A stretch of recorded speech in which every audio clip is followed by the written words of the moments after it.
the start of the week. It's time for a new perspective. It's time for Unfiltered. Join AZARD Gumbs, lawyer and deputy leader of the People's Action Movement, for raw and unfiltered political analysis of the current events in St. Kitts and Nevis. Tune in every Sunday evening from 7:30 p.m. on WinFM. Join AZARD Gumbs as he breaks the mantle and cuts through the unfiltered political noise to bring you the facts. Unfiltered every Sunday evening on WinFM 98.9.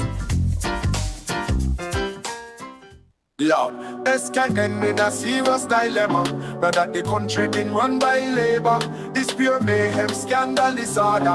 With this labor party in power, is this a social club in disguise? Or some kind of criminal enterprise? What a menace to society, this administration. Lord, Escaden in a serious dilemma. But that the country been run by labor. This pure mayhem, scandal, disorder.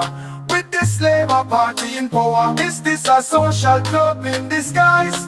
Or some kind of criminal enterprise? What a menace to society, this administration turning out to be. The PM got a so-called advisor, telling people how to get away with murder. It's non-stop attack on the treasury with paper daddy and mommy sorry. This labor bunch shot to the core, lacking integrity, that's for sure.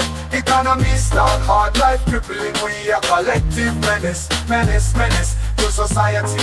It's like it's all cheap and no India. It's like lunatics running the asylum without a plan, ideas or structure. It's the people who left to suffer. No pop, no peace, clear unemployment. No money for bills, much less enjoyment. Total advantage, that's we fake. Under these enemies of the state, AAG, can he get lawyer? He really a plumber, playing labor, third politician now for sure. Going from door to door in number 4, law and order not a priority. No one in charge of the nation's safety. DAG join the cult of the greedy. He just a menace to society. Government buildings, well them the worst. We infrastructure seem like it costs electricity. Lord, Escaden in a serious dilemma. But that the country been run by labor. This pure mayhem, scandal, disorder. With this labor party in power, is this a social club in disguise? Or some kind of criminal enterprise? What a menace to society, this administration turning out to be. The PM got a so-called advisor, telling people how to get away with murder. It's non-stop attack on the treasury with paper daddy and mommy sorry. This labor bunch shot to the core, lacking integrity, that's for sure. Economy start hard life crippling, we a collective menace to society. It's like it's all cheap and no India. It's like lunatics running the asylum without a plan, ideas or structure. It's the people who left to suffer. No pop, no peace, clear unemployment. No money for bills, much less enjoyment. Total advantage, that's we fake. Under these enemies of the state, AAG, can he get lawyer? He really a plumber, playing labor, third politician now for sure. Going from door to door in number 4, law and order not a priority. No one in charge of the nation's safety. DAG join the cult of the greedy. He just a menace to society. Government buildings, well them the worst. We infrastructure seem like it costs electricity and water walk with the moon. Every month you hear the fix coming soon. Under labor life for this pure misery, oppression, depression and tyranny. Lord, Escaden in a serious dilemma. But that the country been run by labor. This pure mayhem, scandal, disorder. With this labor party in power, is this a social club in disguise? Or some kind of criminal enterprise? What a menace to society, this administration turning out to be. The PM got a so-called advisor, telling people how to get away with murder. It's non-stop attack on the treasury with paper daddy and mommy sorry. This labor bunch shot to the core, lacking integrity, that's for sure. Economy start hard life crippling, we a collective menace to society. It's like it's all cheap and no India. It's like lunatics running the asylum without a plan, ideas or structure. It's the people who left to suffer. No pop, no peace, clear unemployment. No money for bills, much less enjoyment. Total advantage, that's we fake. under these enemies of the state. AAG, can he get lawyer? He really a pamper playing labor, third politician now for sure. Going from door to door in number 4, law and order not a priority. No one in charge of the nation's safety. DAG join the cult of the greedy. He just a menace to society. Government buildings, well them the worst. We infrastructure seem like it costs. Electricity and water walk with the moon. Every month you hear the fix coming soon. Under labor life for this pure misery. Oppression, depression and tyranny. This gang is a menace to society. Life in SKN, this ain't no joke. And the whole country growing up is more. One Mr. Smiley and 10 money one. Busy fighting, jockeying for position. Lord have mercy upon all of we. With this menace to society.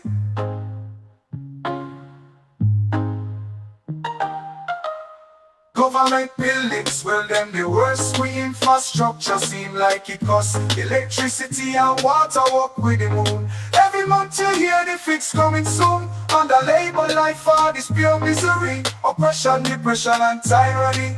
This gang is a menace to society. On SKN, this ain't no joke. And the whole country growing up is more. One Mr. Smiley and 10 money one. Busy fighting, jockeying for position. Lord have mercy upon all of we. With this menace to society.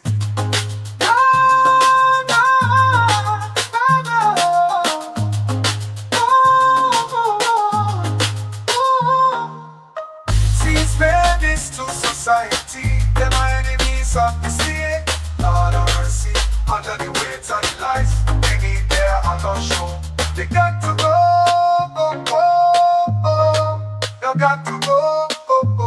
These menace to society, them are enemies of the state. Lord of mercy, under the weight of the lies, they need good their hand on evening, show. welcome. My name is AZARD Gums. I am Deputy Political Leader of the People's Action Movement, attorney at law and host. It is a pleasant evening and here with me, Rio Nubian, Unfiltered. I'm feeling honored to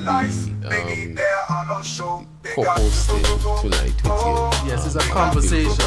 And I just want to say good night to all your listeners here and abroad, hoping that they have a blessed Sunday today. Yes. And so Unfiltered is a political discussion, it's a conversation, it's a safe space where we discuss matters of state, of national importance, even regional or international importance.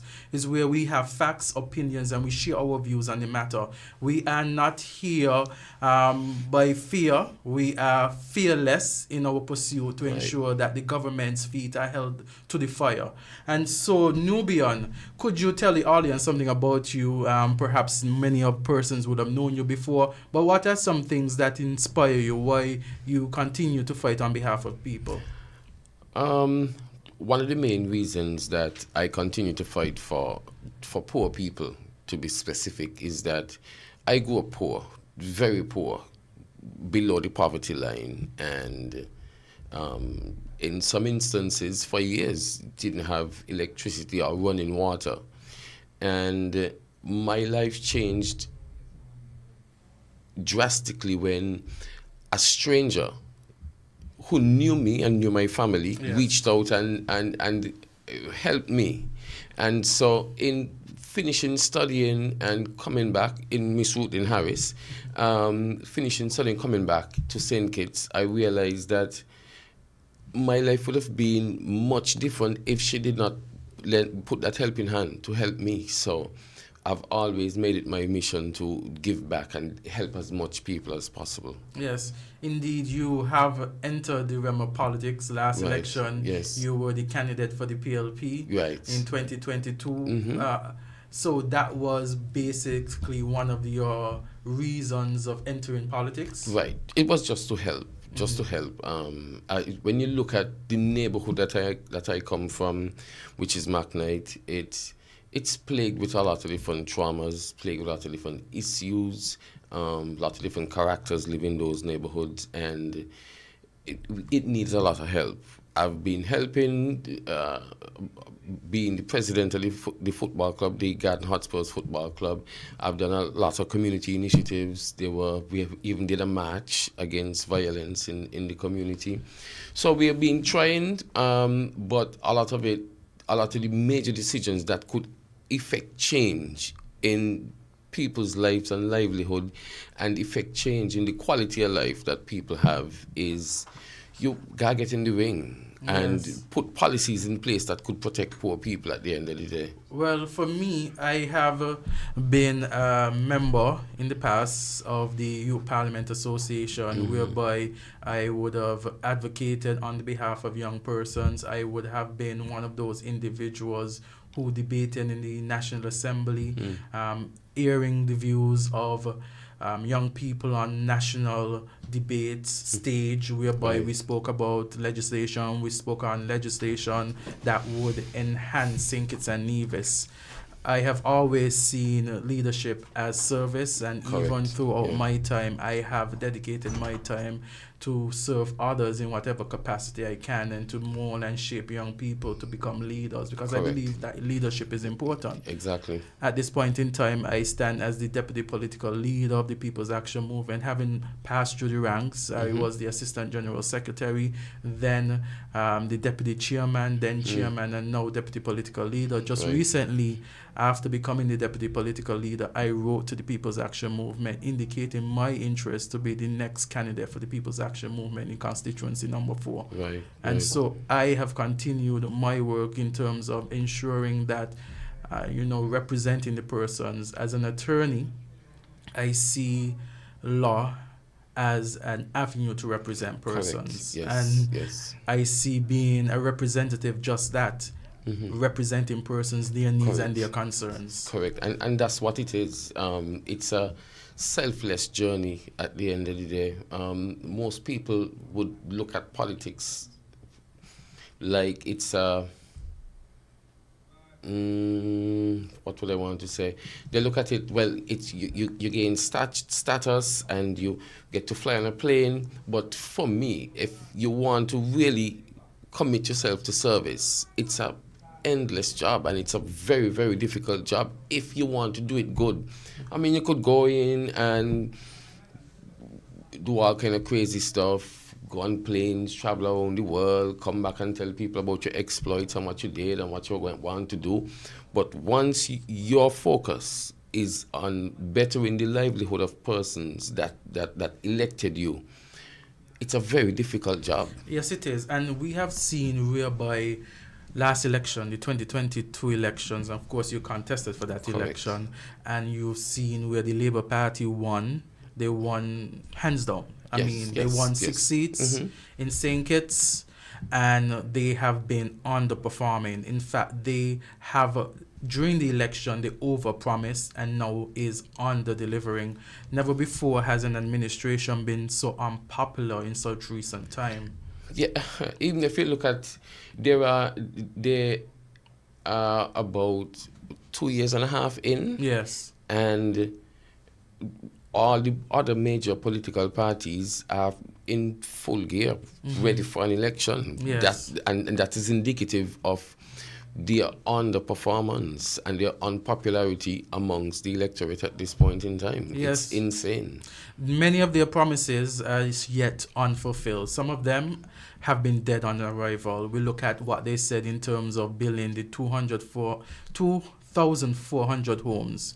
They said that we're going to build 600 per year. That has not been accomplished. They said that we're going to raise the PAP from the 500 to the 1,500. Yes. They said that we're going to make the peace program better. Mind you, they said that we're going to make it better because the Prime Minister indicated in an interview while he was campaigning and speaking on the radio, he was saying that he felt sorry for the men. He felt that, he was saying at the time that he is certain that they don't even provide social security for them. And so his platform was to make it better. But and then he started to criticize it after he became Prime Minister. There is a number of things which me and the electorate have been having conversations about what's happening with the present government. To me, one of the major things is that they never expected to win. Even though they contested the election and they won, hands down, as you just mentioned. for me, they made no preparation for after the election. What if we win? What are we going to do? And so now, during the campaign, I would say anything to the electorate just to get the vote.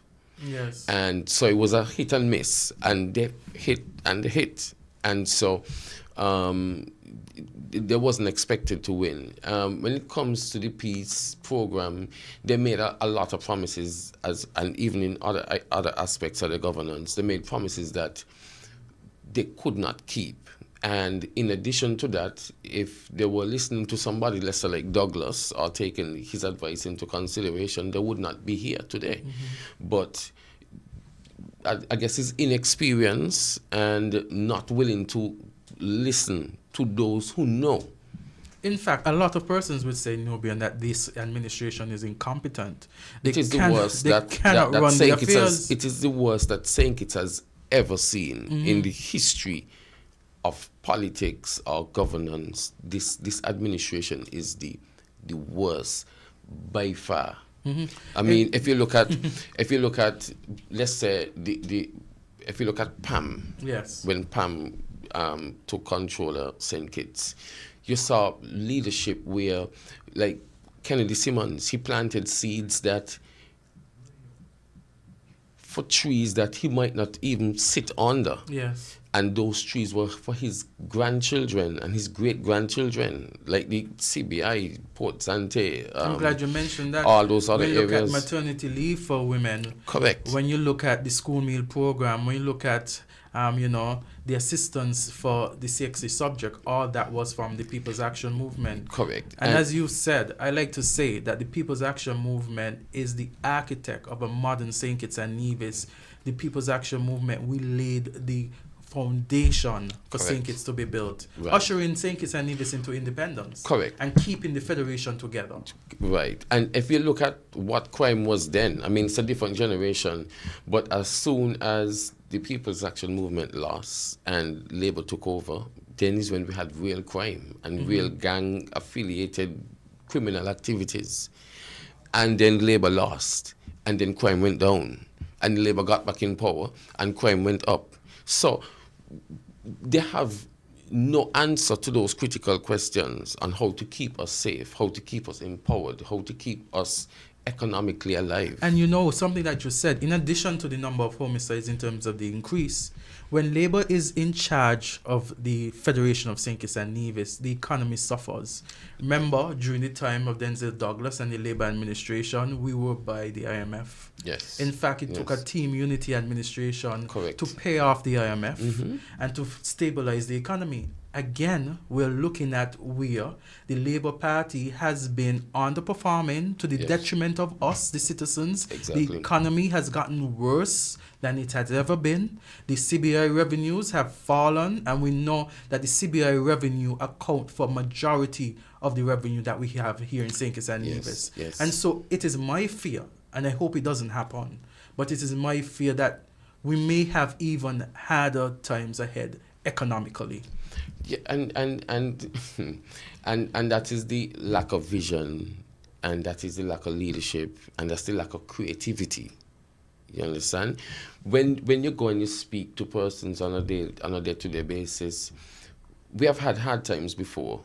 COVID came, and the country, the world stood still while COVID did its thing, and a lot of people died, unfortunately. A lot of people suffered economically, physically. And you look at what's happening now, today, on the streets, in the pockets, around the table, the family tables, having those critical discussions on what's going to happen next week. Right now, the country's open up, everything is free and clear, you could travel anywhere you want, but times are still even way harder than under COVID. Exactly. And that's a fact. And when we look at even the maintenance of the country, simple maintenance, we have so many government buildings closed off because of issue of mold. Right. Government is continuing renting places. In fact, someone said to me the other day while I passed the courthouse, the old courthouse, the little early more courthouse where it is structured and located, and someone said to me it's still closed, and I said, what you expect? Under this Labour administration, nothing is happening. It's as though the country is on autopilot. And when we look again, even look at this situation today, country on blackout. Well, Phone lines, we have a caller. Caller, you're live on Unfiltered.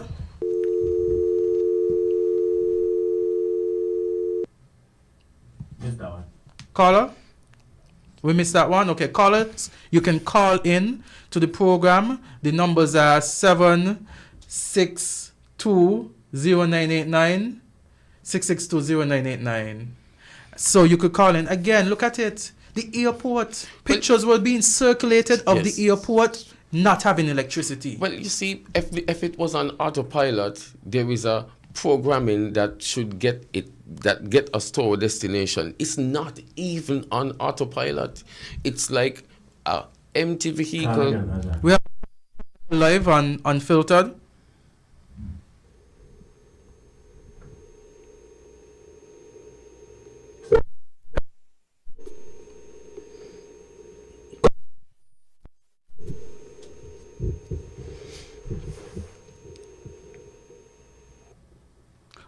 We encourage you to call back. There might be some technical difficulty, but call back. Yes, you were saying. Right. It's like an empty vehicle filled with passengers on the top of a hill, and there is nobody in the driver's seat, and it's just bumping over rocks and dropping over a little cliff and going through a little valley. And so wherever it goes, it goes. Autopilot, you put your plane on autopilot and you tell it, well, we're going to New York, and we reach New York at the end of the day. And you know, the strange thing too, the plane could be on autopilot, but you have persons behind the steering that maneuvers the plane and takes it off of autopilot unknowingly, then that's when you have problems. Right. We have so many problems here in St. Kitts and Nevis, and oftentimes when you speak about the problems, you have persons. The caller is calling me. Hold on. Call you live. Thanks. Can you hear me? Yes, I could hear you. Okay, because I've been calling a couple of times and I couldn't get you on the main Yes. thing. Anyway, I'm listening to the show and I'm here.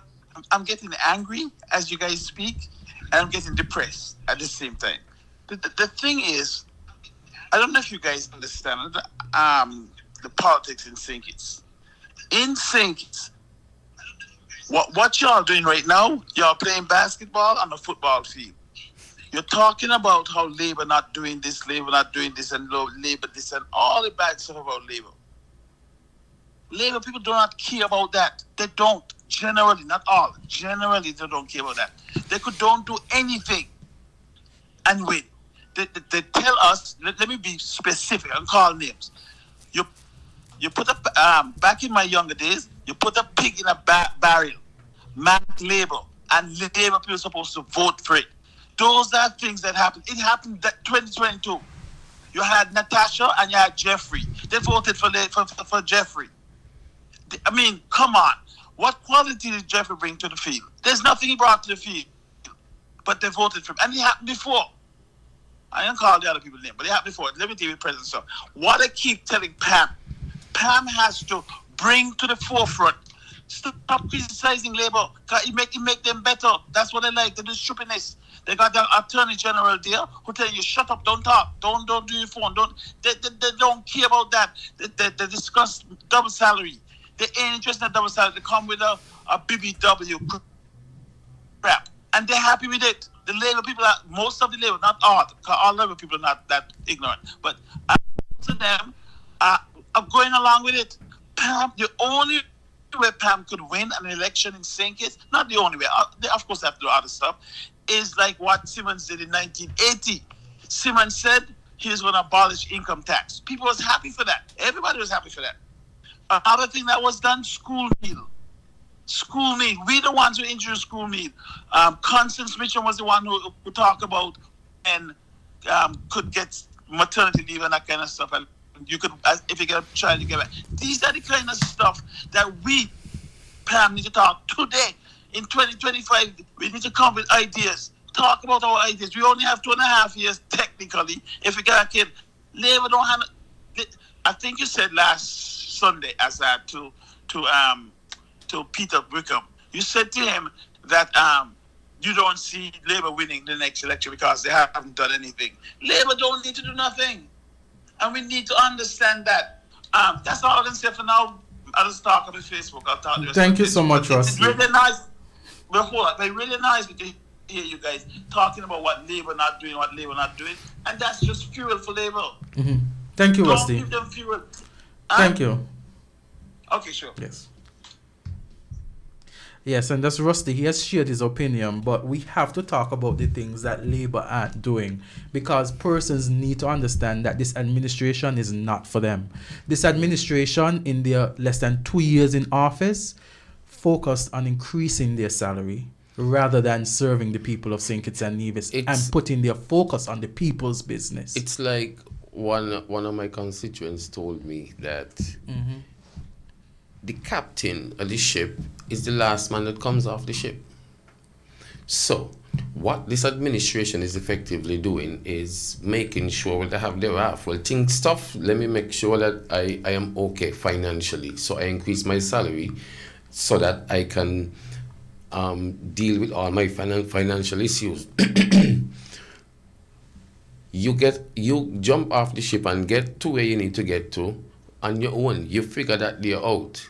Me the leader for that. Yes. I'm the leader. Let me make sure I sort out myself and get me 33% and make sure things tough globally. But instead of being creative and making sure that everybody gets off that ship safe because the ship is sinking, everybody jump on the little dinghy and take off and leave the ship over there sinking, and that is what's happening. Exactly. It's as though they foresaw that they were incompetent of steering ship, and so they knew that under them hardship would arise. So might as well they increase the salary because they can't do anything about it. Exactly. Increase the number of travels overseas. And the thing about it, we expect government officials to travel. But what have they brought back as a result of these frequent traveling? Nothing. Well, you see, what happened is that I've looked at politics for a number of years, even in Pam time. I don't know, times have changed. Yes. But I've never seen an administration travel this much. I've never seen an administration this far in a hole and still globe-trotting. It's as though they do not care about the concerns. They are tone deaf. Persons are saying to them, you're not taking care of us. You're not taking care of the people of St. Kitts and Nevis. And they are still not listening. I'll go back to what Rusty said. Rusty said, it doesn't matter what they do, they're going to win.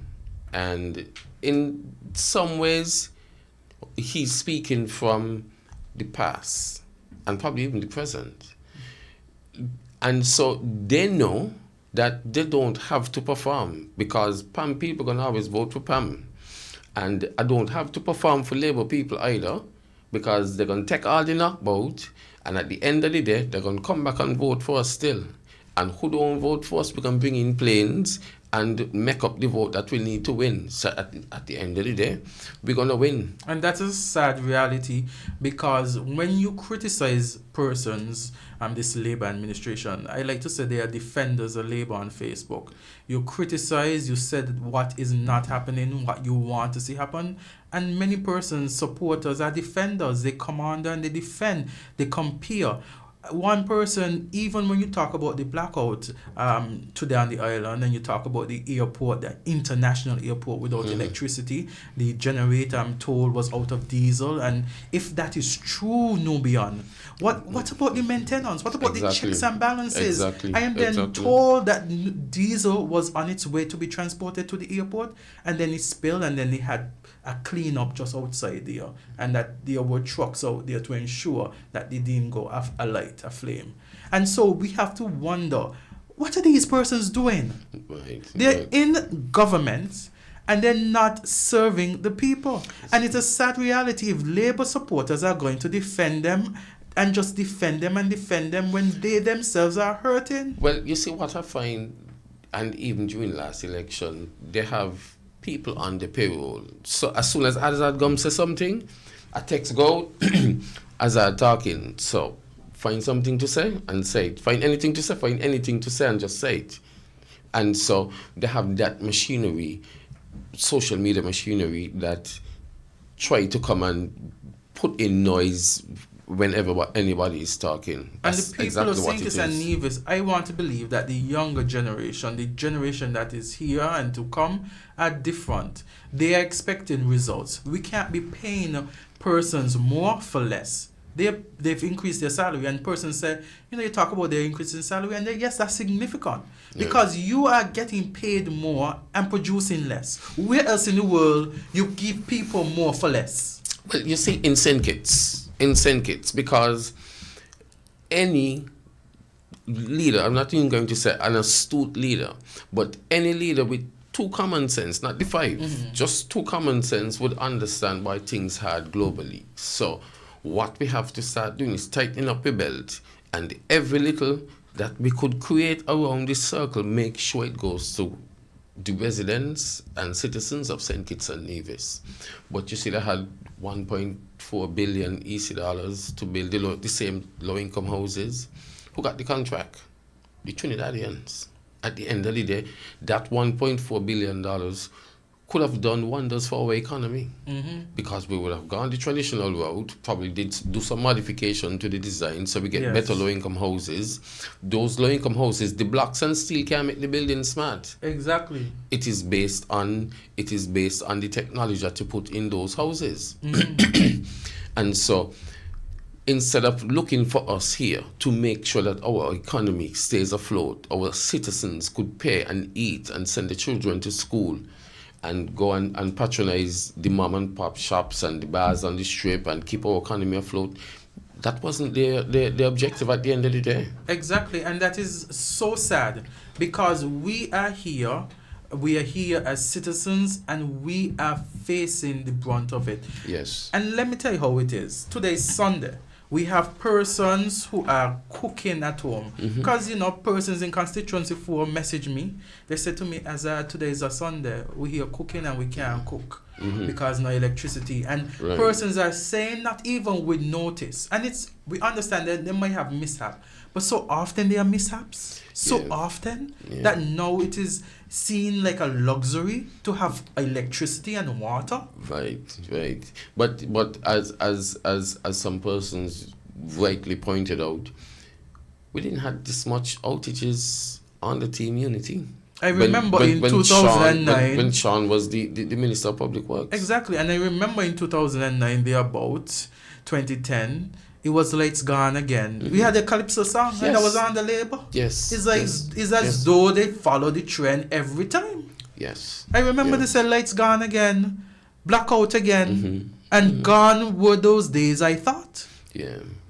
It's just a total disregard for the people that actually put them there at the end of the day. You're more focused on traveling, you're more focused on doing whatever else you're out there doing than to be providing leadership for those persons that voted for you. And I could tell you, as a matter of fact, people who didn't vote for Labour ain't crying. Who's making the most noise right now is people who voted for Labour and still not getting that leadership, and the voters remorse. Why I really, really wish that I did leave in Team Unity, because this ain't making no sense. As Chocolate like to say, Labour is the problem. Labour is the problem at the end of the Labour is the problem. Yeah. And he even went on to say, Lawayne in July this year. For 2025, we could take 2 months of June. Right. But this is as though July came early. Yeah. Because it's constant disappointment. We have a Prime Minister in Terence Drew who speaks about sustainable island state.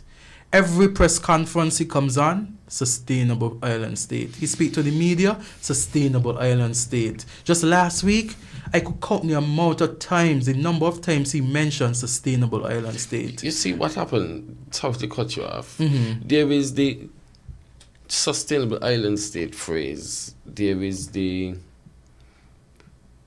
diversification. There is a few things probably smart house, smart hospital. Right. And all we asked was for a smart government, and we don't even have that. And it seems to me probably some of the overseas advisors told them, hey, listen, these are words. Right, that you need to use. But there is no action behind it at all. When you look at it, you say, well, where's the diversification? But I wonder if the Prime Minister just went to a conference, hear them talking about sustainable island state, say, boy, this is so good, That sounds sweet. We're going to bring it here in St. Kitts. That sounds Sustainable sweet. island state. That got me my legacy. Yeah, that the whole of it tongue sounding really, really good. So let's go home and say it. But Nubian, we don't even have a sustained supply of power and water. Water, correct. A sustained supply. Yeah. A reliable supply. Where I am in Shadwell, we have never experienced water shortage. Every day, if you don't get home before 7, 8 o'clock, you lose water. During the day, you lose water. And that has never, ever, ever happened in the history of me living there. Mm-hmm. But no, and that's the thing, we understand that there might be challenges. But here comes the Labour Party, headed by Dr. Terence Drew, Prime Minister, and Congress Maynard is the Minister for Infrastructure and Public Works, talking about how they fix the problem, when it comes to the water shortages. And places are now left without water often, and these places were not really affected before. So we ask the question, what have they fixed? Or what has changed? Why is it that Shadwell and places in town, and for the most part, there were always a water problem in Keon, but now there is a island-wide water problem all of a sudden. Mm-hmm. What has changed? The houses them get bigger, everybody using more water now that Labour in power. What is the issue? Why is it that now we have water and power issues? And in addition to that, and these are the we might say, well, problems are there and stuff like that, but it affects us. It affects businesses. Small businesses aren't able to operate if there's not a constant and reliable supply of power and water. Domestic use. If there's not a constant supply of power and water, imagine having an SBA to do in high school, no power, and no power, no internet there. Right. You understand? Yeah. These are the It reality. affects everything. So when you talk about putting children first and students and the like, you have to say that these things are necessary. Even if you look at how Team Unity rolled out the PAP, as opposed to how this administration rolled out the budget, the wallet boost, the wallet pocket, whatever BBW. it is. Yes, whatever it is.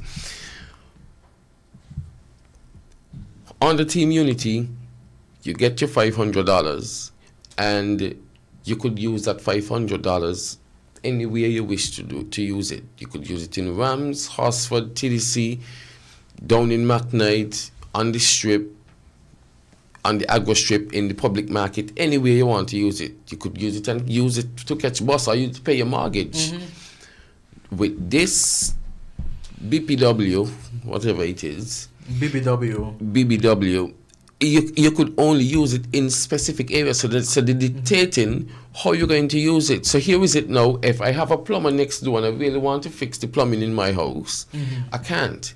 If I really want to do a little painting, I can't. If I really want to support a small business that is around the corner from me, I can't.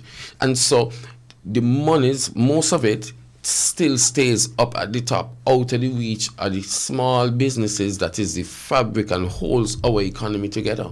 Yeah. And that essentially is wrong. But look at it to Nubian.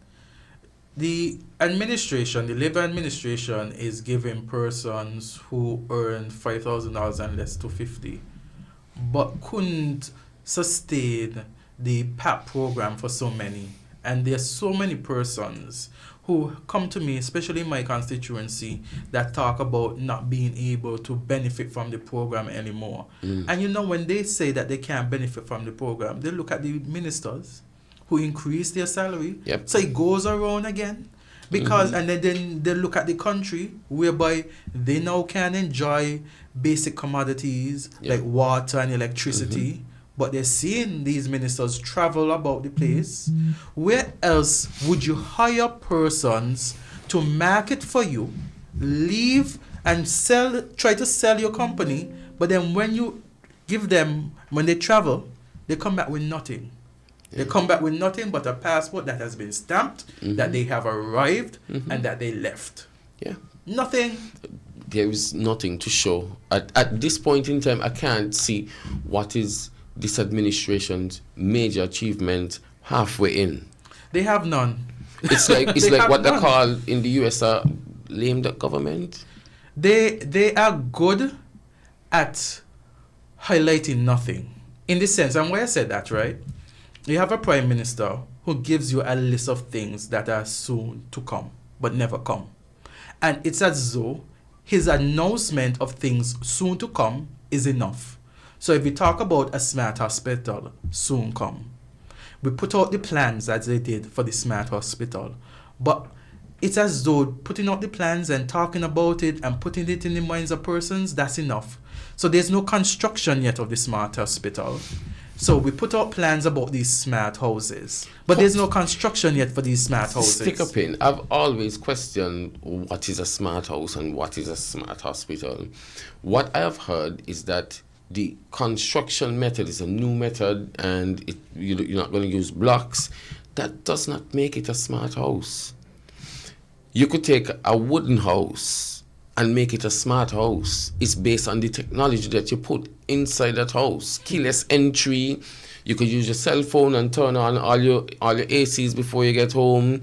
You could set your clothes to wash, like the Samsung phones, the Samsung washing machine, the Samsung stoves, the Samsung microwave. All of those can be controlled by your cell phone. So you have a keyless entry, you have a doorbell, and you could see who's outside your house, your camera system, and that is what a smart home is. Just building it out of Creek Tech or whatever its name is does not make it a smart home. It is based on the technology that you put inside that home. And we have heard nothing about the technology that is going into that sort of infrastructure to classify it as a smart home. For me, it was just a trick to get rid of $1.4 billion out of the economy. Many persons have been thinking that way, Nubian. And you look at the fact that there's no construction of these homes. And when you look at it on a very, you touching the average man and woman, right? You look at it that young people are unable to construct homes. Many of them, because you travel, you go, and you might not have the finances, and so you had NHC there for persons who are not able to make that house, construct that house on their own. Correct. What's the point of NHC now? Because to me, NHC seemed like just we're going to hire these persons to do these things, and we're going to put the technology, we're going to say that they have the technology, and we're going to let them go through, and the process has to now go through a bank. All sorts of things. I wonder, is that the spirit and the purpose of the legislation that our forefathers left when they envisioned an NHC? I don't think that is. And again, we'll look at it. When you every young person wants a proper shelter. You look at it, I look at it, and you have so many young persons out there. They don't have the ability to own their own homes. Many of them are renting at homes that are way above their pay grade. Just very often and recently, family, children can't afford a rental space, but there's no provision by the government to ensure that those persons who can't afford can be offered an opportunity to get a home at an affordable price. Around the gardens, during my canvassing, I learned that around the gardens, they have like 4 apartment buildings. Yes. About 4 apartment buildings. The persons in there pay NHC rent. And they have persons who have been in those apartments since they were constructed. Yes. How much years ago? And still don't own them. Still ain't no further in owning those properties. And that's the reality. So when I hear the government talking about a revolution, a housing revolution, in the People's Action Movement Manifesto in 2022, we talk about 3,000 household solutions touching persons across under the team unity administration, which Pam was a part of. Right. We saw the construction of so many homes for persons who are still at this time grateful. Yes. And there's so many persons who aren't receiving the number of homes. You know, imagine, like, I could, even on the team unity, there were so many persons that you couldn't reach in time because, you know, they owe so much. But it's far less now in terms of construction. And what is it that this administration is really doing? So the economy is slow. People are hurting. Yeah. There's no real construction anywhere. Construction is what drives our The CBI economy. revenues have plummeted. Yes. The only thing that they are doing well is neglecting the people. And traveling. Right. It's hurtful when you look at persons in the different communities that is struggling and there is no attention being paid to it. It's like they are surrounded by a group of persons that telling them everything is going well. You have nothing to worry about. Everything is going well. And they don't even take the time to peep outside the window to make sure, boy, is everything going well? Are putting these policies in place? Are they affecting the most vulnerable? Are the safety nets that I'm putting in place stopping people from falling through the cracks? And nobody looking outside. Everybody concentrated on what's on the table inside, and nobody's looking outside to make sure that those vulnerable persons out there in the different communities are being fed. You know, Nubian, I saw a post on Facebook about a day ago, and he said something that you will always find fault with everything the government do because your heart is full of whatever, right? And I looked at the comments, and there was a comment saying that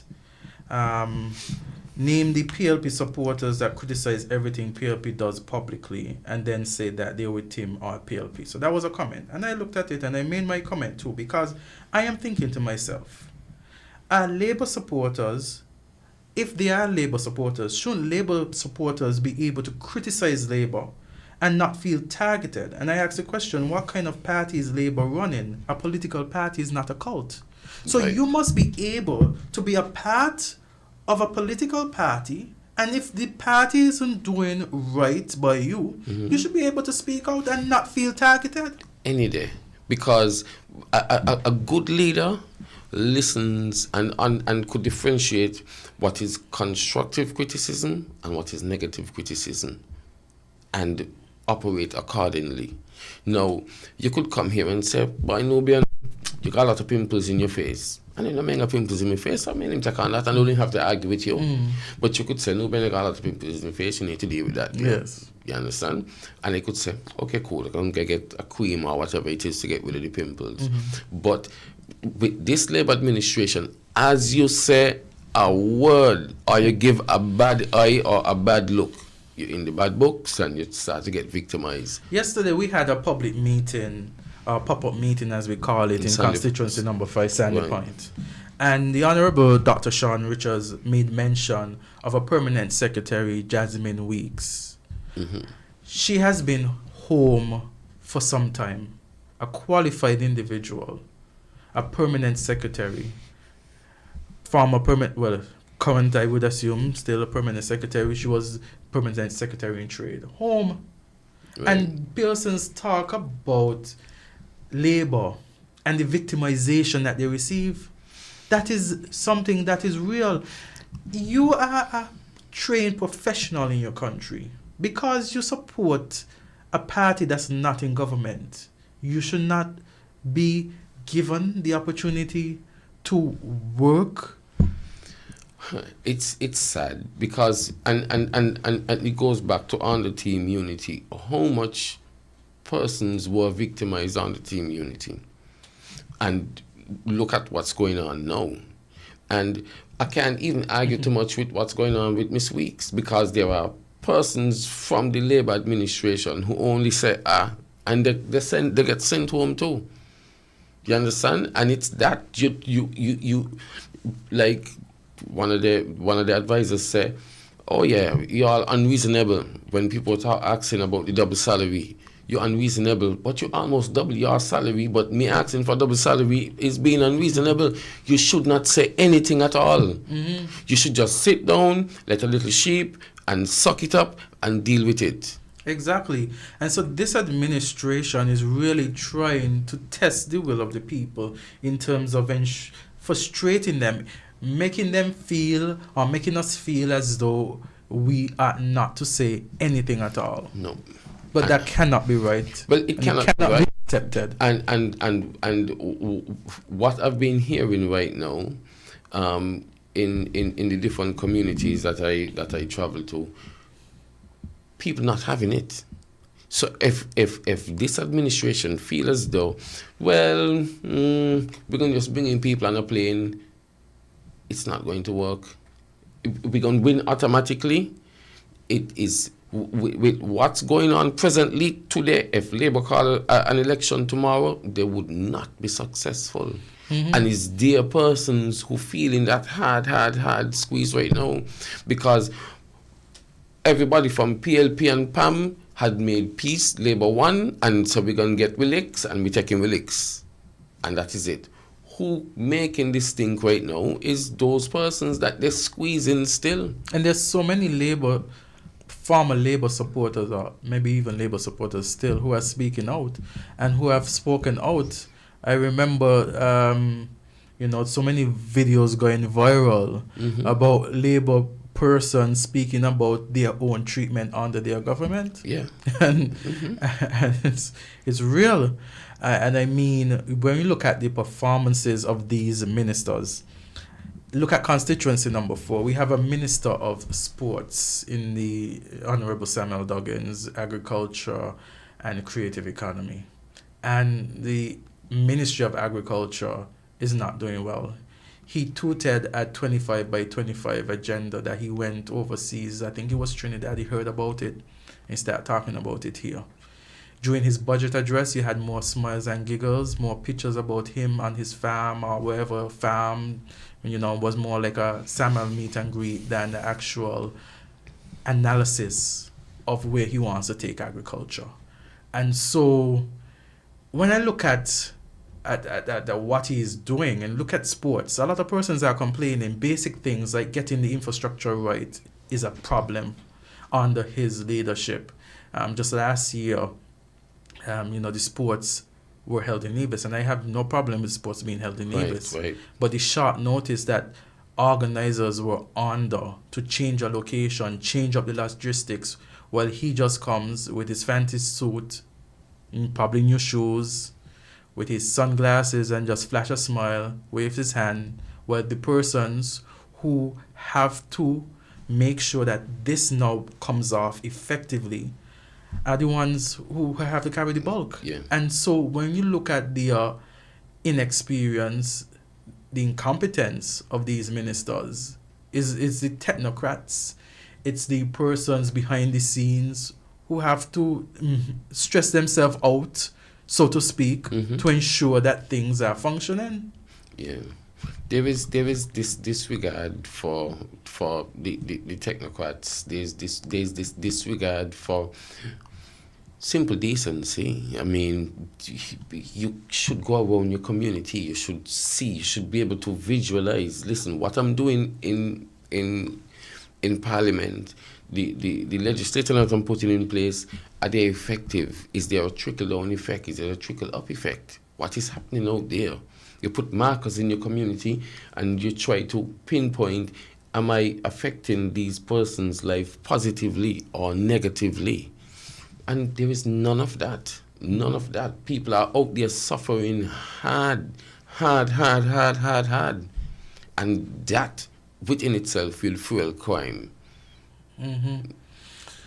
It's such a sad state, and as this song says, the song that we start on, it says, the Labour Party has become a menace to society.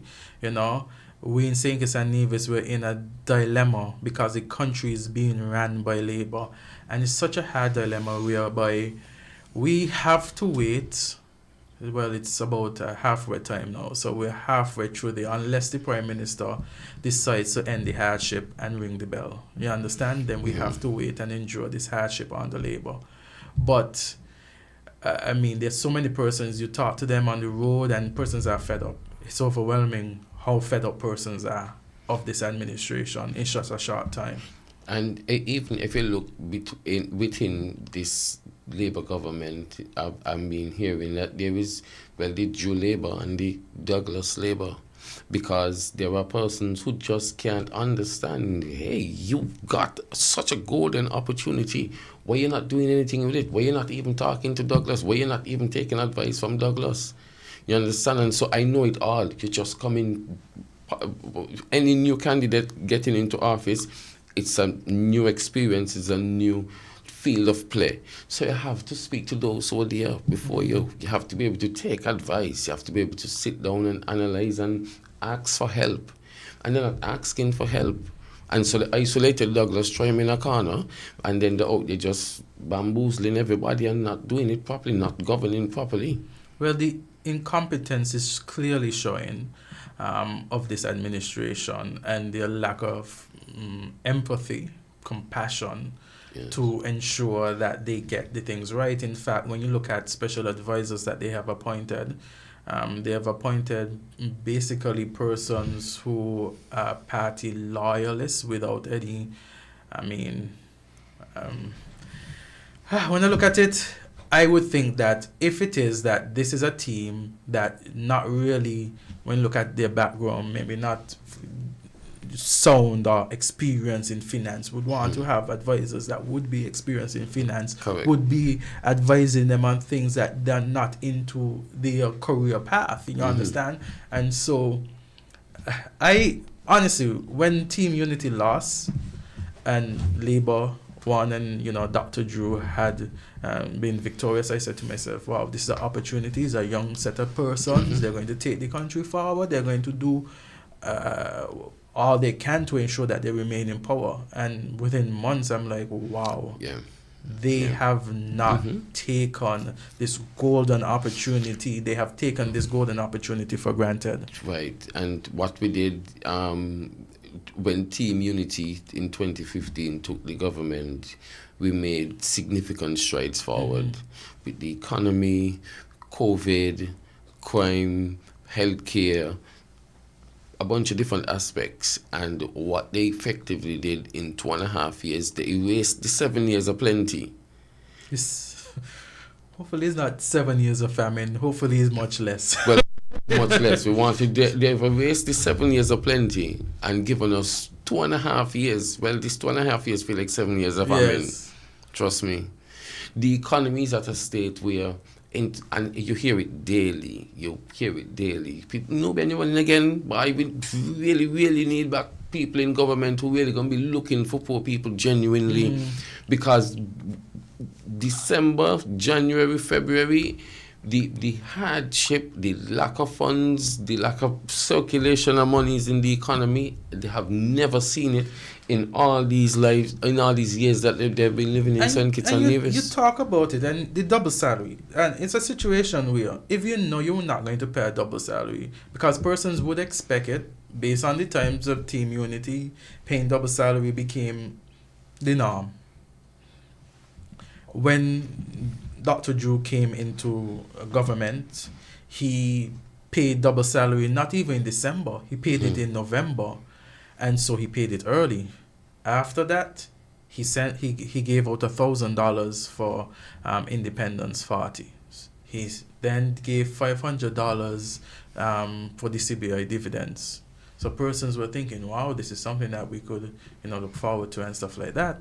And then afterwards, he just stopped. And then in stopping every time, especially when it came time for the dividends, you're asking questions, you ain't hearing nothing, the time passing. Again, for the double salary, a lot of civil servants are asking questions, you ain't hearing nothing. If you know it's not going to happen, after you build up the expectation, tell the people in advance it's not going to happen. It's just bamboozling you, that's all. it's just a way to bamboozle you, keep you hanging on and keep you stringing on. But what I can guarantee you is that 6 months before the election, all that they were supposed to do, they're going to want to start to do it. And it would not fly, or it should not fly with the electorate. And right now, the talk is that there is going to be some change in the boundaries. But, we have to look at the boundary changes. And again, boundaries don't vote. People vote. And if the people are fed up enough, then you could change the boundaries as much as you want. You see, my issues with that, Azad, is you're one on those boundaries. Why you want to change them? Why all of a sudden they're inconvenient? You won handsomely on those boundaries. Why do you want to change them? Why do you want to change them now? You won hands down. In your 6 seats, you won hands down. Why is it a priority now to change it if you're comfortable? And the thing about it, if they are going to change it to align with the constitution, that each constituency has the fair equal number of voters, they're going to, let's say they're going to do that, then do the thing fair. Don't do no gerrymandering to ensure that you get a specific outcome, because at the end of the day, again, we are going to be watching as the People's Action Movement. Of course, the People's Action Movement, the last time that this was an issue, took it to the Privy Council. Yes. To the court, to the Privy Council. Yes. And so, again, we will be watching. And again, we're going to say too, or I could say, boundaries don't vote, it's the people that vote. And so they could attempt to change as many boundaries as they want. Once the people of St. Kitts and Nevis are fed up, they're fed up. But, and it goes back to the conversation we've been having here, Azad. Why you think that you would effectively go and change the boundaries but can't go, and you spend hundreds of thousands and millions of dollars to change the boundaries, but you can't go and get a double salary, but you can't make people's life easier in St. Kitts, but you could go and change the boundaries. For what? Why? The boundaries should be the last thing you're changing. Build your smart. The last thing they change. I thought this would have been them. They would have done so much in the first term that people would have been satisfied. People would not have been complaining. And then, you get the increase in salary. People will say, well, they work for it. But before they start the work, they pay themselves more. Well, you see, to be honest, from 2022, like 3 months after the election, I knew that this government would have failed miserably. I knew it. They would have failed miserably. Because when you sit down and you play back in your head, we're going to move the PAP from 500 to 1,000 and 1,500. What? You know what's there? How you could make that assumption? We're going to be giving out dividends. How you know that? That's an educated guess. Where you get those numbers from? Yes. And so you come and you talk and you say what you think people want to hear at the end of the day. And you see, they got St. Kitts people good, because what happened now is that people would focus on the 20% they're missing and not focus on the 80% that they're getting. And so they come and they say, well, yeah, you're getting 500. The $500 did wonders for our economy. Hairdressers got it. Mom and pop shop got it. People stopped going to trust things by the shops them now. Because you got a little extra money now, you could deal with things straight up. And so the monies got to the mom and pop shops. They in turn go to Valuemart, TDC, all over Horsford, and buy the things and restock the shop. So at the end of the day, the money was filtering upwards. And so our economy was still striving. And so they said what they figure people needed to hear, and people did not really take focus on and sit back and say, does that make sense? And the thing about it too, Nubian, is that they made all sorts of promises. And when the electorate now hold their feet to the promises that they made, we had an advisor to the Prime Minister who has a radio show on Freedom FM who said that St. Kitts and Nevis have a a mindset of entitlement. When the Labour Party contributed to that during the last election campaign, when they said they're going to do so much, and now that the people of St. Kitts and Nevis are simply asking them to fulfill the promises that they made, we now have a mindset of entitlement. Yeah. And that's, when you look at it, that's what it is. When they were in opposition, every Wednesday, a couple of days a week, they're on the radio and they're talking and they're saying whatever they had to say, and that was okay. But now that they're in government, nobody can say anything because something is wrong with you. Nothing is wrong with us. Something is wrong with you. Tell me when, any given point in time, the spokespersons or the advisors or the government itself said we were wrong. Never happened. Even when you were asking that question, I wondered at any time they asked, how can we help you? How can we make things better? In fact, there are persons who say, the opposition just opposing. We want to hear solutions from the opposition. And yeah, you'll get the solutions in time. From inclusion. But when it is that supporters of an administration in government are looking towards the opposition for solutions, it says to me that this is time for a change in administration, a change of persons in government headquarters. Yes. Really and truly, I believe 2.5 years of suffering is too much for the poorer class in St. Kitts. Yes. And about 60% of Kittitians are on that brink between on the poverty line, and people not seeing the way. People is not seeing the way, and globally it's getting rough, and we don't have a set of creative leaders who could make things happen for you. And as you said, we look at the US and we look at the imposition of tariffs to certain countries, and we ask our question, how is that going to affect St. Kitts and Nevis? Do we have the government who is creative enough and that's to block some of these external situations? You understand? Right. And if they couldn't manage something that was left in their laps so well, I mean, the Prime Minister talked about the country having, so amount of monies, and then after a few days later he said, well, we in the red. And saying that we in the red, he then he gives a to persons in November. So you see the contradiction comes up. He talks about us being good, being in the good, that there's money left. Then somebody must tell him, but you can't say that on the ear. So he comes on and he talks about us, the monies that the country being in the red. And then after talking about the country being in the red, gives a salary. Instead of in November. They pay CBI dividends. They pay but then you're the same one who said that the country is in the red. So what are we to believe? You know what I would really like to see? I would really like to see an administration putting out, like the US, a job report.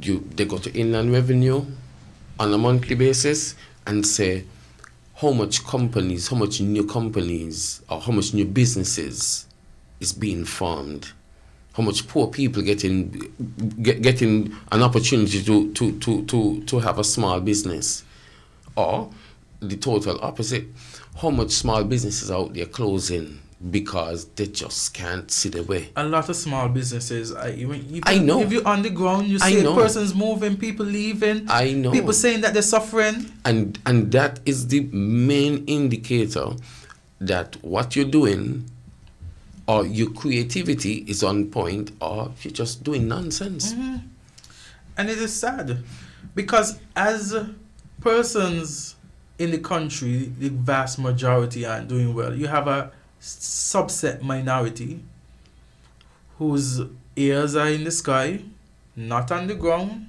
who are buffered by luxury because they are in the inner circle, and sadly not serving the people.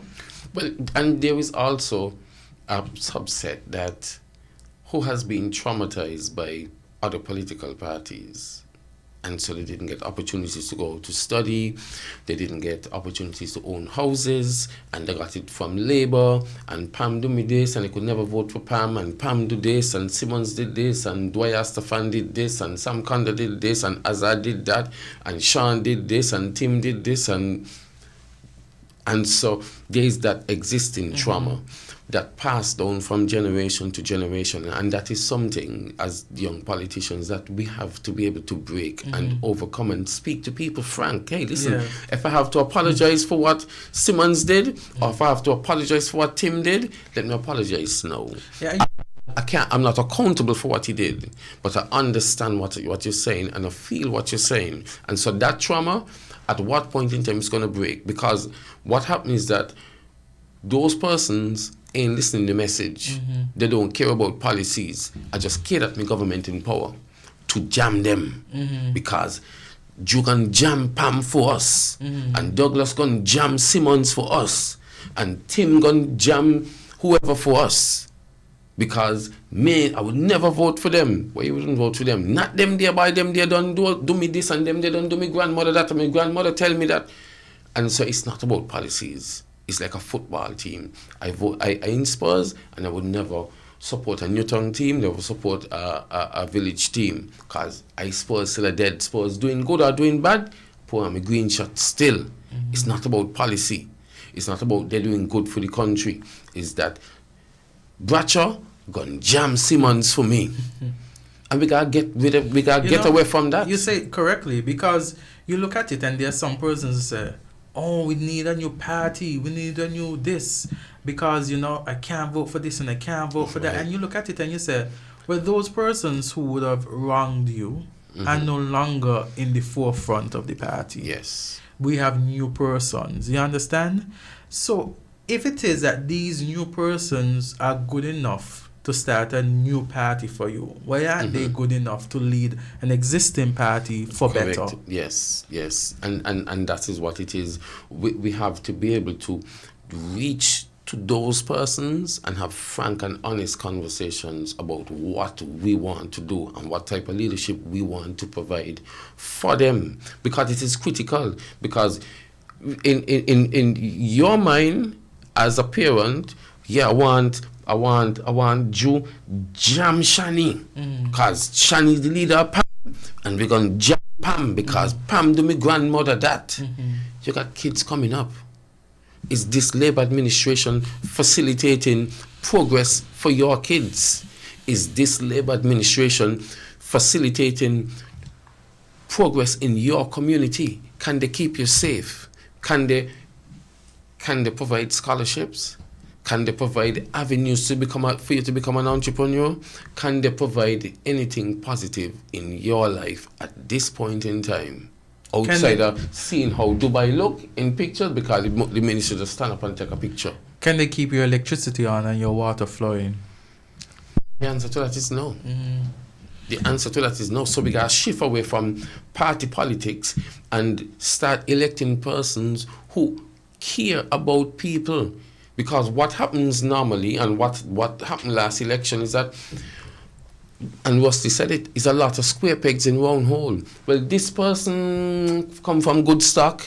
This person was a Labour, and the grandfather was round Bradshaw, so we could choose this person. This other person, is a doctor, a lawyer, Indian, a chief. Them they could work, and so they're influential, but the everyday vigor of politics, of serving in government, is tough, and you're not a people's person. You have no history of giving back to your community.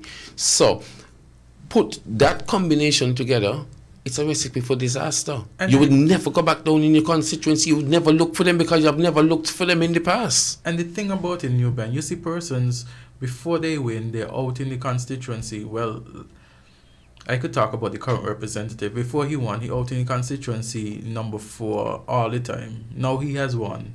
He has the resources of the state. He has all that he said he wanted to help the people. He now has it. He has a position. And they're getting far less. It always baffles me. It won't work. How you could be in the position that you ask persons to put you in and do less for them. It come like you didn't hear what I say, because then you would understand. If before politics, because if you're aspiring to become a politician, and so now next election are going to run, and so you start to do a lot of things in your community. You go play domino here, you go drink rum by the rum shop. You don't normally drink rum by the rum shop. You don't normally drink there. You don't normally pay attention to the school. You don't normally pay attention to the football, the basketball, the tennis, the whatever it is. And so because now somebody whisper in your ear, I need you to run next election, so you need to start getting your act together. You have no real honest history of giving back to your community. You have no affinity with the poor people. You don't really like them any which way. And so I got a save face, and I got to put on a smile, and I got to come in the community, and I got a whole set of people around me from this organization telling me, well, we're going down here to drink rum tonight, and we're going to watch a football match later, and we're going to sponsor this team, and we're going to do this, and we're going to do that. What about all them other years that you should have been concerned about the well-being of the school, and the well-being of the club, and the well-being of the poor people in the community, the elderly, the young people? When last you ever talk to them before you had any political ambitions? No. And so by the time you reach in office and you gotta go to work, you ain't got time to go drink rum. You ain't gonna watch a football match. You ain't gonna do nothing at all, because it doesn't come natural. But Nuben, I even look at it, right? And I said to myself, you have an office staff, you have permanent secretary, you are a minister. You understand? So yes, you have to run your ministry, but you have persons, a whole set of persons. For me, right now, self-employed, doing most of the things, on my own, and I thank God for the opportunity to do what I can.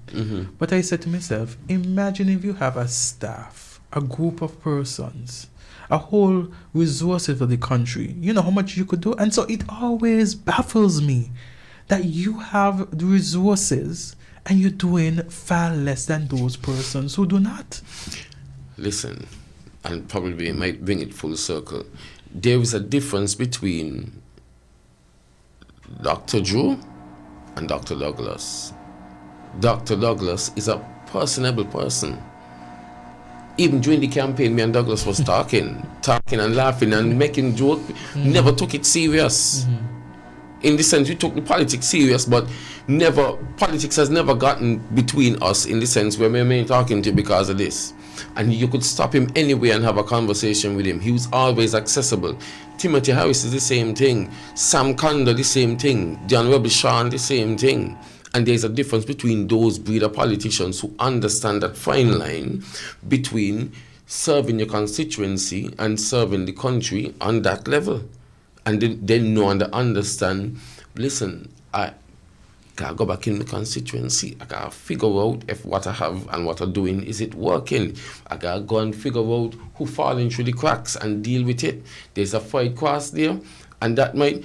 Dwyer Astafan, the same thing. I remember being young and Dwyer Astafan going through Charlie Bedford Alley to deal with problems that one fella had with the next fella from Newton that would have escalated into something else. And is those sort of persons is who bred for this thing. They have person that is the square pegs that you put in round hole that get into politics accidentally because they have a well-oiled machinery. But those persons don't serve the community well, and they never will serve the community well. As you speak about that, I even speak about my experience as a lawyer, and you have other lawyers, and you would talk to the other lawyers. You're a lawyer, and there's the fraternity, as they say.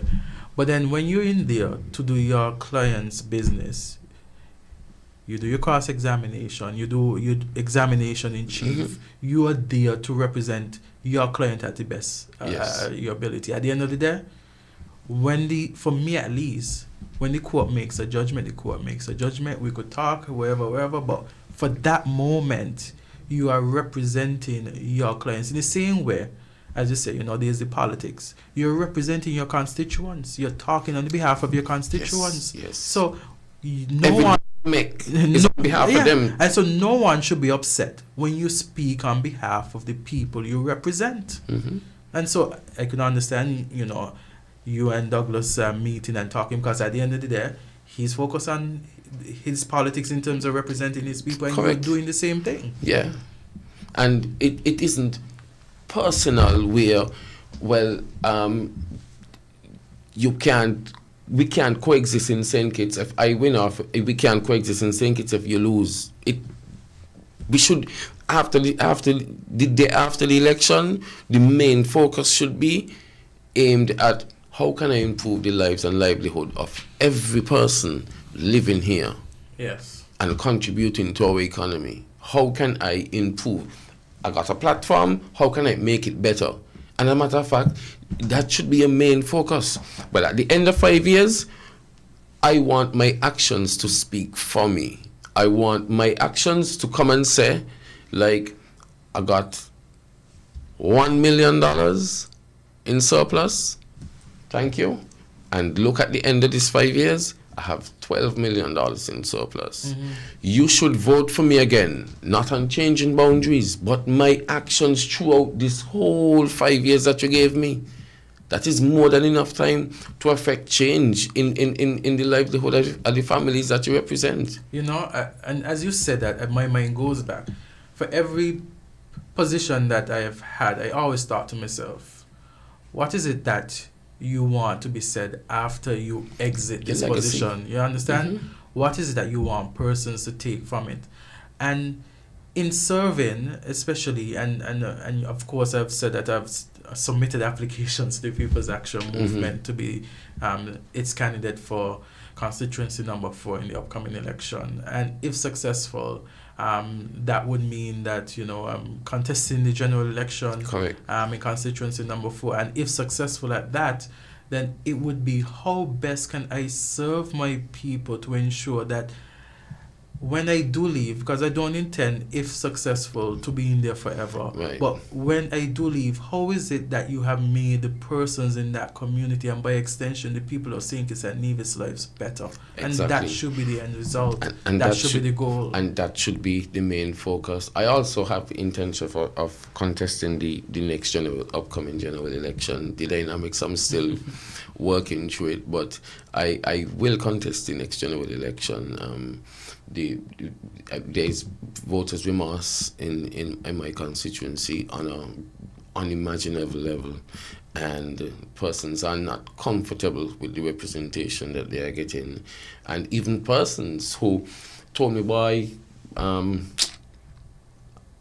with whatever excuses or whatever reason they had to say, boy, we ain't gonna vote for you, because I'm well known in my community. I've done a lot in my community. In 3 months, I got a significant amount of votes. Just 3 months to campaign, and I got a significant amount of votes, and did not get to reach everyone. I believe now that I've already started doing some house to house. I've continued my work in the community, and persons saying, hey, listen, if I knew that this is what we were signing up for, I would have never ever voted for them. Whole families. They had families that split, that have got half the votes, and some just went totally and said, look, we's Labour. And what they're getting right now, they're shocked. They have persons who even saying, by what they need to do is bring back in Douglas, because what's happening right now, do like what they did in America, ask Biden to step aside and brought in Kamala. We need to bring back in Douglas, because this is unheard of. You know, even in the Caribbean, we have Prime Minister of Trinidad and Tobago who is saying that he's not contesting the next election, and he's stepping down as leader of the party, Prime Minister. Right. You have in Canada as well the same result, and I thought to myself, wow, St. Kitts and Nevis needs to do the same thing. You understand? Something needs to happen. Needs to happen. This isn't right. This isn't right. And I believe that some in our constitution, when you have government that is underperforming on this level, they need some mechanism in the constitution that trigger election other than the Prime Minister. Yes, because then you could hold the country ransom for 5 years. Yes, and do nothing. And you have your colleagues that everybody benefiting, so they would never sell us, listen, are going on the other side to see if I could get this guy moved. Yeah. it's winding down. It's already minutes to 9. Are there any parting words that you like to give? Yes, I would like persons to be very, very vigilant and see what's happening. People have always said, fool me once, shame on you. Fool me twice, shame on me. Because I realize you fooled me. And for me to sit here and allow you to fool me again, the problem isn't you. The problem is me. Yes. You understand? And I look at this year like, well, the next general election where you could faithfully walk into a courthouse and ask the judge to give you 5 years hard labor. Mm-hmm. But what you do to deserve 5 years hard labor? Well, just give me it. I deserve it. Mm-hmm. And you should not want 5 years hard labor. Exactly. You should want something else that is more uplifting. Mm-hmm. You got so much things that you could be, so much things that you could do, than to be serving 5 years hard labor over in His Majesty's prison. Mm-hmm. And so, be vigilant. Mm-hmm. Do a comparative analysis of what it was, the 7 years of plenty, and compare it to this 2.5 years of famine that the country is going through. And you know that you deserve better. You go to work, you do what you have to do, but you just can't see a way. And that is what's happening to almost 75 to 80% of the citizens and residents living here in St. Kitts. They just cannot see their way at all. Yes. And so we put leaders in there who's supposed to be able to be creative enough, so even when I can't see the way, they provide the way. They provide the solution. But they're not the solution, as Chocolate say. There's a problem. And as I like to say, he that is the problem cannot be the solution. I want to thank you for being a part of the show here this evening. It was a pleasure every time. Yes, and to those persons who listened and those persons who viewed and gave their comments, we want to thank you. It's Unfiltered. Loud. We're here Sundays, 7:30, and we're going to continue to keep this administration's feet to the fire. And DJ, pull up the sound, and we're gonna see you again next week. Loud. Escaping in a serious dilemma. Now that the country been run by labor, this pure mayhem, scandal, disorder. With this labor party in power, is this a social club in disguise? Or some kind of criminal enterprise? What a menace to society. This administration turning out to be. The PM got a so-called advisor, telling people how to get away with murder. It's non-stop attack on the treasury with the daddy and mommy, sorry. This labor bunch shot to the core, lacking integrity, that's for sure. Economy's down, hard life crippling. We a collective menace to society. It's like it's all cheap and no India. It's like lunatics running the asylum without a plan. Ideas or structure is the people who left to suffer. No pop, no peace, bare unemployment. No money for bills, much less enjoyment. Total advantage, that's with fate. Under these enemies of the state. AAG, candidate liar. He really a pamper playing labor, third politician now for sure. Going from door to door in number 4, law and order not a priority. No one in charge of the nation's safety. DAG join the cult of the greedy. He just a menace to society. Government buildings, well them the worst. We infrastructure seem like it costs. Electricity and water walk with the moon. Every month you hear the fix coming soon. Under labor life for this pure misery. Oppression, depression and tyranny. This gang is a menace to society. Life in SKN, this ain't no joke. Like the whole country growing up is smoke. One Mr. Smiley and 10 money one. Busy fighting, jockeying for position. Lord have mercy upon all of we. With this menace to society.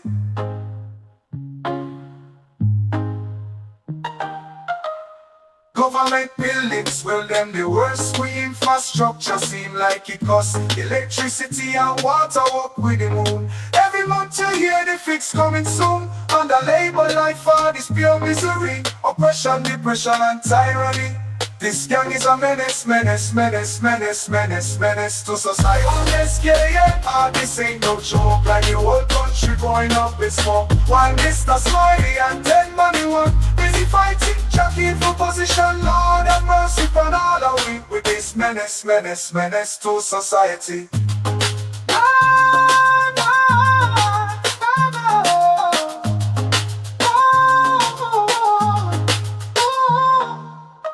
See, it's menace to society. Them are enemies of the state. Lord have mercy, under the weight of the lies. They need their honor show. They got to go, they got to go. It's menace to society. Them are enemies of the state. Lord have mercy, under the weight of the lies. They need their honor show. They got to go.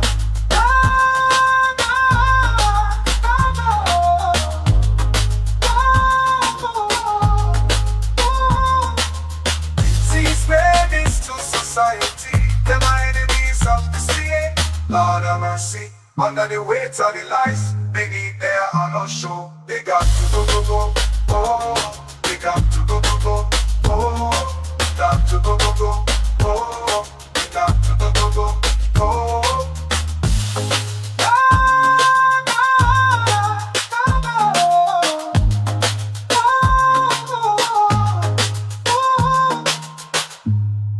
WINN is 98.9. 98.9 is Win FM.